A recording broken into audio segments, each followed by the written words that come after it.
Price Lord. கர்த்தருடைய பரிசுத்த நாமத்துக்கு மகிமை உண்டாவதாக. காலையிலே உங்களை சந்திப்பதில் மிகுந்த சந்தோஷம். ஆகவே இந்த நாளுடைய தியானத்துக்கு ஒரு வேத பகுதி வாசிப்போம். அது ஓசியா 14ஆம் அதிகாரம் 3ஆம் வசனம். அசிரியா எங்களை ரட்சிப்பதில்லை, நாங்கள் குதிரைகள் மேல் ஏற மாட்டோம், எங்கள் கைகளின் கிரியைகளை பார்த்து நீங்கள் எங்கள் தேவர்கள் என்றும் இனி சொல்ல மாட்டோம், திக்கற்றவன் உம்மிடத்தில் இரக்கம் பெற்றான் என்று சொல்லுங்கள். என்ன இஸ்ரவேல் மக்கள் தப்பு செஞ்சிருக்கிறாங்க?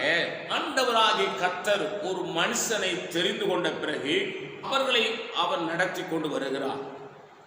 ஆனால் சில நேரத்தில் அசிரியா என் பணம், என் காசு, என் சொத்து, என் சுகம், என் மேன்மை, என் அந்தஸ்து, என் உயர்வு, என் படிப்பு, நான் வேலைக்கு போலனா எப்படி பணம் வரும், எப்படி காசு வரும் அப்படின்னு சொல்லி அதையே பெருமை பாராட்டி கொண்டிருப்பார்கள்.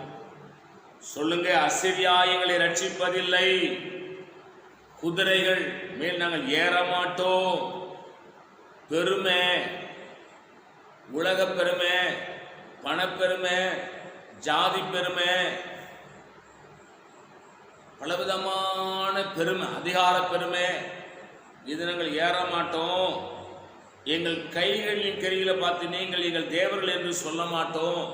நான் சம்பாதிக்கிறேன், என் பணம், என் காசு, என்னுடைய ஆஸ்தி, என்னுடைய அந்தஸ்து, என் வேலை, என் வீடு அப்படிலாம் சொல்லாத.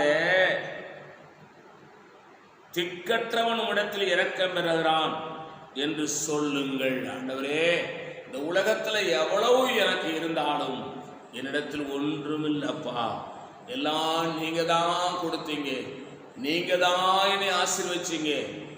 ஆண்டவரே, இந்த உலகத்தில் இருக்கிறது எல்லாம் என்னுடையதல்ல, உம்முடையது. ஆண்டவரே, நீங்க தான் கொடுத்தீங்க, நான் ஒரு திக்கற்றவன் என்று நீங்க சொல்லி பாருங்க.